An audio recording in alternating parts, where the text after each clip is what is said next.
beginning of this was and where it came from? Initially came from, I would say, 3 years ago. I was going through some heartache. I was going through some tough times.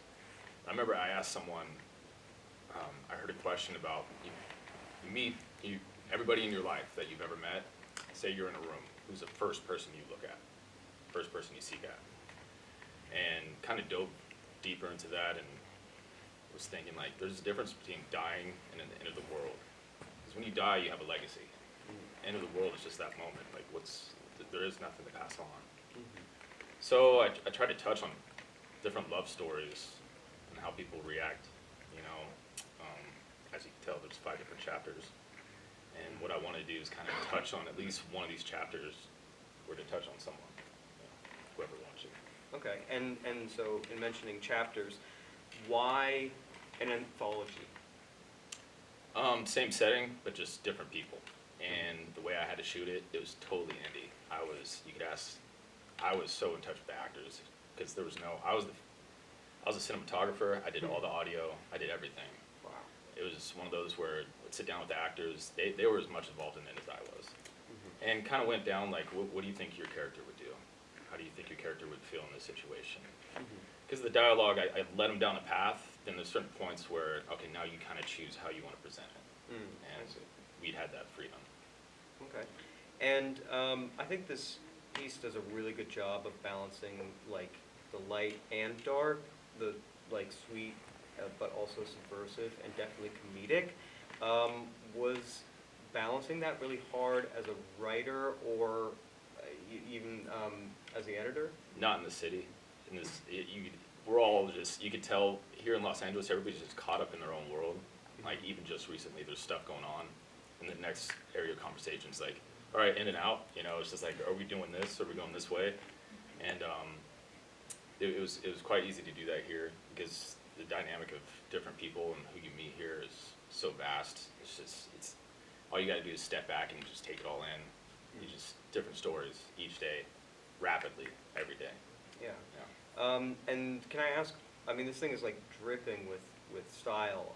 What inspired your visual aesthetic? The Grindhouse films by Robert Rodriguez, Planet Terror, and I believe Death Proof. Okay. I love the stylization. There's certain transitions I had to use because I didn't have a team behind me, and we kind of had to do like film burns and stuff like that. Yeah. So I kind of pulled that from Planet Terror.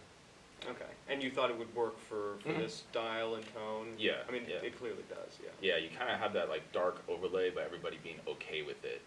You know what I mean? Like we're living in this like, where it seems like it's like cyclical just time frame here in Los Angeles. It's something else is happening, something else is happening, something else out. But I'm trying to do this over here.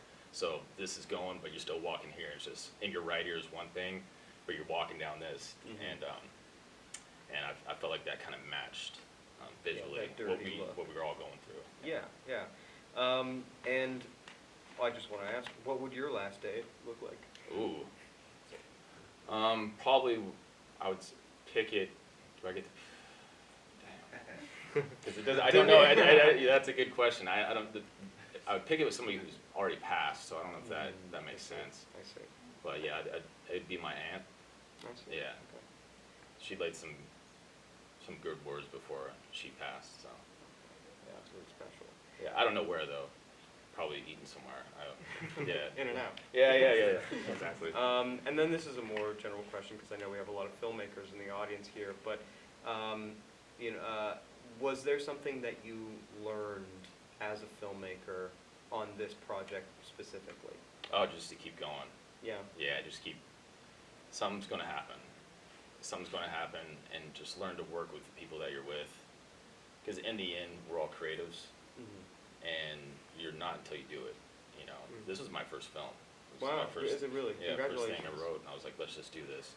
And you establish relationships by just being around other artists, being around people that you work with. And it's fun. Everybody comes from different areas, different backgrounds. They want to tell their story.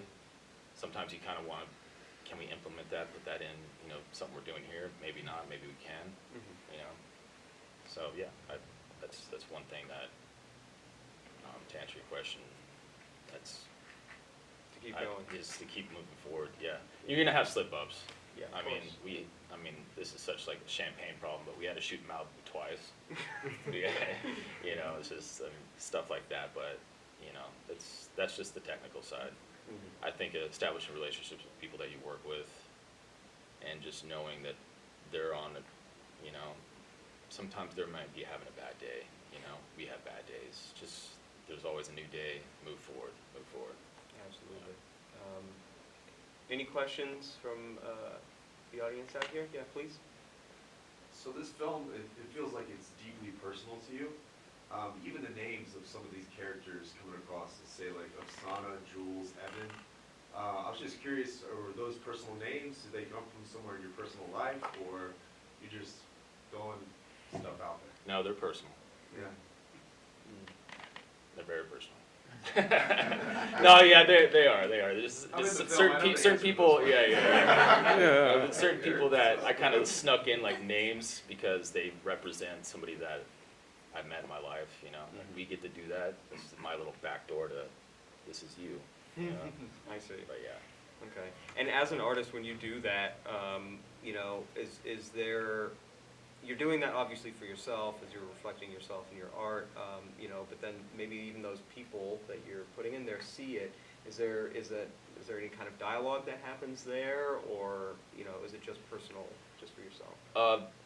Well, I've told a couple people before. I was like, "Hey, I'm gonna put you," and they laughed, and then they saw like a kind of a clip of it, because a lot of people haven't seen it. It's still just only we're doing this, and just like, I want to see it. Like, am I bad? What's going on? Like, no, you're fine. You are exactly what I told you you'd be yourself. Interesting. Any other questions? Question here? Is there one that you see yourself in the most?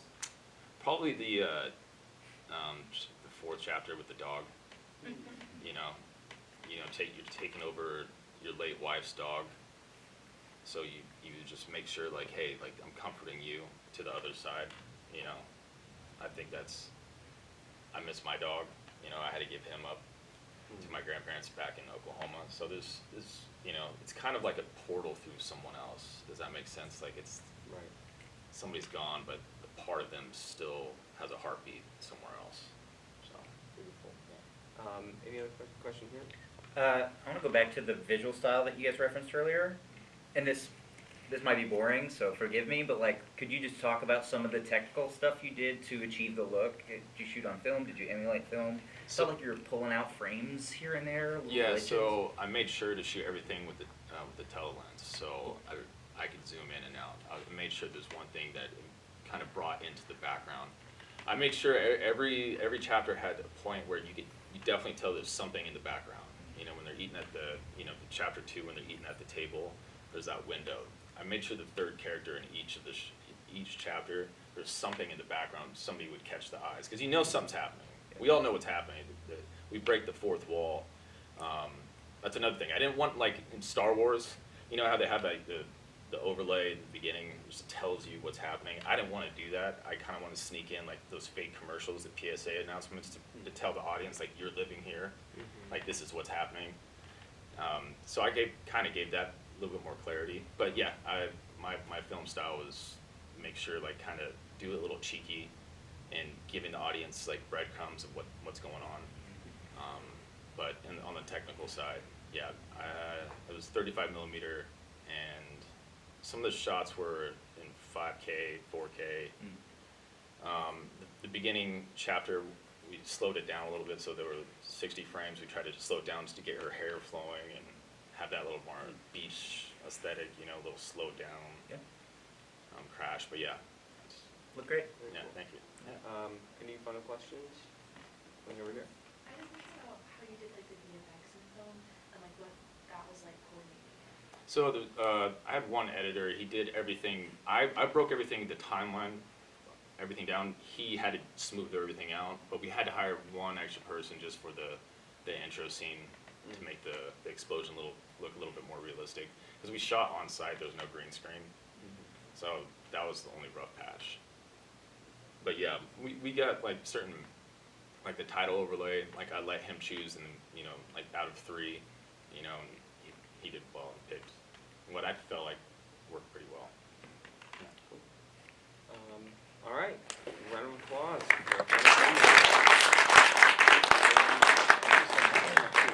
Yeah. All right. Well, that concludes our block of shorts. Congratulations to all the filmmakers. Thank you so much for being here. Thank you.